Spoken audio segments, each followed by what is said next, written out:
What's up, guys? Welcome to Daily Dose of Reddit. This is your host, Zach, and today's subreddit is r/IDontWorkHereLady. This story's called I'm Not Your Employee. So this happened a while ago, but I used to work for a seasonal goods store. Basically, the inventory varies depending on the time of the year, but I had to leave due to health issues. I like to shop there regularly because the prices are unbeatable, and if I'm lucky, one of my previous coworkers will apply their employee discount. Sometimes if I notice it's busy, I'll straighten the shelves a bit, but I won't be too serious with it, just adjust it so other shoppers can spot the products easier. It's a force of habit. Plus, I kinda do this in a lot of stores.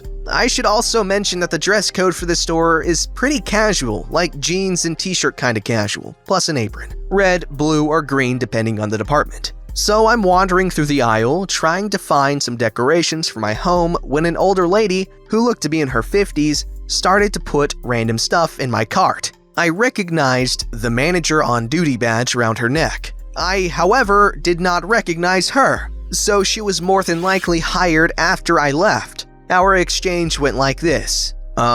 Excuse me, I'm using this cart? Yeah, and? You're putting things away anyway, can't you take care of these for me? I'm sorry, I don't work here. I'm here shopping. Don't give me that excuse, I saw you tidying up the shelf. Just put these back for me, I don't have time to argue. I have a phone call with corporate in a minute. Again, I don't work here. I'm not wearing a name tag and I am shopping. I also just like to straighten a shelf if it's looking janky cause it bugs me. Really, I see you here all the time. I'm pretty sure I've seen you in the break room a few times too. Stop lying and get to work. She drops the rest of the stuff in her arms into my cart. I'm getting kinda annoyed at this point, because I've already explained twice that I'm not her employee. I let out a heavy breath, gathered up all of the stuff she dropped into my cart, into my arms. I looked at her dead in the eyes and just dropped the items into a nearby display bin. Her face covered in shock. She says,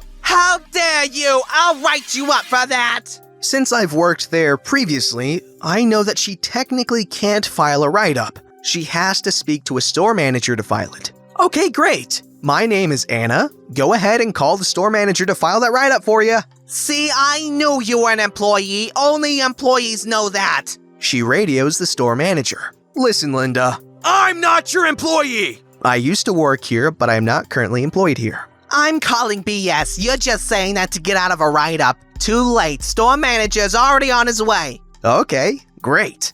Store manager finally arrives. I smile and wave at him. He's a really cool guy. And me and him work together all the time while I did work there. Hey, store manager, can you please do me a favor and tell manager on duty here that I no longer work here and to stop harassing me about getting to work? Store manager looks confused and looks at manager on duty. Why are you telling her to get back to work when she doesn't work here? She's not even wearing the name tag or an apron. How could you confuse her for an employee? Well, I know I've seen her in the break room and she was organizing the products on the shelf. Manager on duty, she is no longer employed with us. Her picture's hanging up in the break room because she got Employee of the Month 4 months ago, which was her last month working here. Leave her alone. But if I find out that you are harassing anyone else who is not in uniform, I will write you up. You and I both know you can't afford to have another write-up. He looks at me. Have a good night, Anna. Also, sorry about manager on duty. Use my employee discount when you check out. I'll let customer service know how to use it when you check out too. Managers get 30% off everything in store, including sale items. Regular employees only got 20% off non-sale items. Thank you so much, store manager. You have a good night too. I finished my shopping and went to check out. I still shop there on an almost daily basis. And by the looks of it, manager on duty either quit or finally got that last write-up because I haven't seen her recently. 30% off everything, even sale items? Ooh! So, theoretically, if there was a 70% off sale and you used your manager's discount, you could get 100% off. Or they're like annoying terms and conditions because that's a pretty good deal. I mean, I wouldn't want to be a store manager. That's a lot of responsibility. This story's called I'm Not an Airport Worker. I just play one at O'Hare.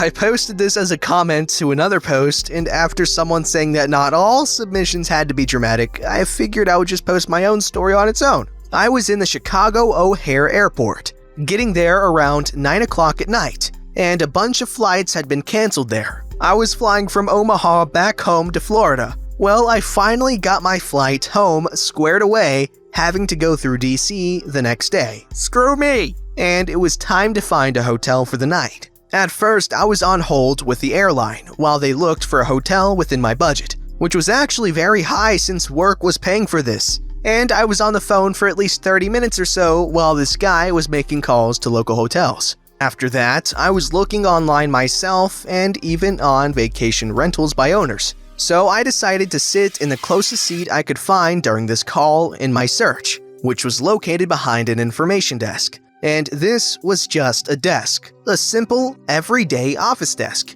Not like one of those huge information circle desks built into the structure. I had my luggage right in front of me, so if people bothered to actually see me, they would know that I was a traveler just like them. I even started talking to two other ladies that took up camp on the desk in front of me, while they searched for hotels too. There was a sign on the desk that read "closed," but it was likely hard to see given the other people sitting on the desk. Anyway, I probably got at least a dozen times about where something was in the airport. Where was a good place to eat, if I knew of any hotels in the area, where were the overnight cots set up, etc. When the first person to come up to me asked me something, I figured they thought I worked at the desk, but I listened to their question in case I could actually help. Yeah, I couldn't. So as time went on, I just kept telling people I was just traveling and didn't work for the airport or any airline. Not one person was rude or yelled at me, despite everyone being tired, frustrated, and likely hungry. After the first few people came up to me, I thought about moving somewhere else, but there honestly wasn't anywhere else to go. That place was packed with upset air travelers. The first time it happened, I was actually like, "Oh, maybe I'll have something to post on IDontWorkHereLady." But no, all my encounters were normal and pleasant under the circumstances. For those interested, I actually ended up having to spend the night in O'Hare. I now call it the O'Hare Hotel. I met up with a lovely woman who ironically was headed to Omaha, where I had just come from, and a nice guy a few years older than me. We hunkered down in a long, very lit hallway for the night, after finding some cots, blankets, and pillows. The airport also hands out these little sundry bags, which was convenient. My airline tried to reroute me all over the East Coast to get me home. So, early in the AM, when they woke us up, we had to get up at like 5 o'clock when the airport officially opened. I booked another direct flight on a different airline for around 7 o'clock in the morning. I'm glad work was paying, so I was lucky to have that option. I know a lot of people were really stuck and at the mercy of the Chicago air gods. And this was June 2018, by the way, so not related to bad winter weather at all. Okay, I don't know why, but that title really made me hold back laughter for like half the story. That's, I don't know why. What is it? What is it that's funny about? I don't know. This story's called "Got Mistaken for an Employee Twice in Tesco's. Luckily, no one tried to steal my Switch." The first one, I thought, finally, a story to tell on this sub. The second one made me rethink my outfit. So, backstory. I'm a vegan. Okay, next story. I'm kidding. I'm a vegan and thought it would be interesting to make some what I eat in a day type videos for YouTube. I'm also sensitive to noise, so I wear giant noise-canceling headphones when I leave the house. My country is also launching a program where if you wear a lanyard with sunflowers on it, they can tell you have an invisible disability and will offer you extra help when possible. So I'm filming all the vegan food I'm looking for, I'm wearing giant headphones, and I've got a lanyard.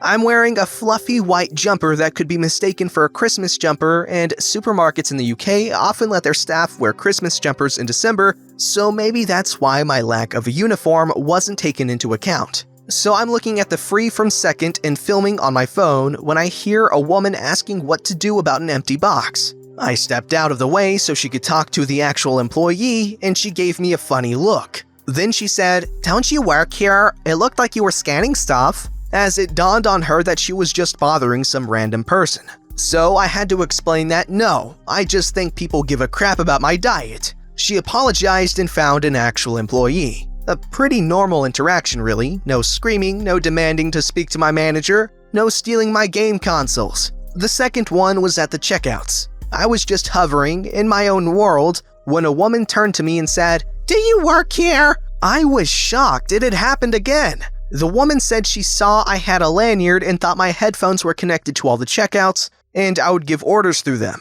I'd been promoted to some kind of hypothetical management position. The woman said that maybe I should work there. Maybe I should. Then I could afford a switch and make these stories a little more juicy. Okay, first of all, that program is really cool. The whole sunflower lanyard, I actually really like that. I feel like more countries should do that because honestly, that's like really thoughtful and creative. This story's called, I don't work here, but I guess I can help. So, a little background. I used to work at a Source electronics store in Montreal a few years ago, 2012. Next door was an EB Games or GameStop location. My friends and I worked at these locations. One afternoon during the summer months, I decided to browse the PS3 games at the EB next door on my break. The scenario is completely ridiculous, but hilarious enough that I still recall it in vivid detail. I'll set the stage. My manager, we'll call him Dave, my friend at EB, we'll call Sam, and his manager, we'll call him Crappy Manager, are in this day. Hey Dave, I'm gonna check out the new titles on PS3 before I go get lunch. Want a coffee? Sure man, just be back in 30. Yeah, no problem. I head out and hang a quick left toward the EB door. As I walk in, I see two older ladies, who we'll call Lady 1 and Lady 2, probably in their 60s or 70s, dealing with Crappy Manager. I nod at him just to make sure he knows I'm there. He almost always has an attitude problem, so I like to make him aware that I'm a witness to his shenanigans. I hang out within earshot just to make sure he isn't being a complete tool to these sweet old ladies. I have some questions about games for kids aged 10 and up, and I want to ask about your promotions this week. Crappy Manager looks aggravated and notices that I'm keeping tabs on him. He turns and scowls in my direction. Ask him. He knows whatever you're asking. He growls and then walks away from his customers and takes a break in the store's office. I give Sam a look of disbelief, but he just shrugs and continues dealing with his own customer. I turn to these ladies, who have been patiently waiting with looks of disbelief on their faces, and put on my best retail smile and attitude. Sorry about him, ladies. He's special. Now, I don't work here, but I am a huge nerd, so ask me anything. I can probably help you. They start asking about games for kids, Skylanders was popular back then, and peripherals. I got them set up with a PS3 bundle, a spare controller, a box set of Skylanders on top of the bundle. The promo gave them one for free on top, and got Sam to give them a full complement of additional insurance, free of charge because of Crappy Manager's shockingly belligerent attitude. Not only that, but Sam called his district manager, who came to personally give me a check for commission, explained further down. It turns out both these ladies are the grandmothers of the same grandchildren, so it made sense as to why they were only buying one console. Sadly, this took up most of my lunch break, so I just got Dave and myself our usual coffees, and walked back into the Source just in time to see Crappy Manager, who eyed me angrily. What the hell's wrong with you? Huh? What's this about you making a sale in his store? I explain what happened. Crappy Manager, you moron. You told them that he could help them. That's your own fault, you tool. Whatever, I'm keeping the commission. Like hell you are. Sam made the sale. Let me remind you that I can and will be a witness if you try to screw your employees. Screw you, you're just a nobody who never buys anything from us. Oh, like that PS3 I didn't buy? Or the 15 some odd games I left the store with over the last 4 months? Try again, butthole. Thankfully, our store was dead. Usually, EB was too. The 3 customers in the store were the only ones they had all day.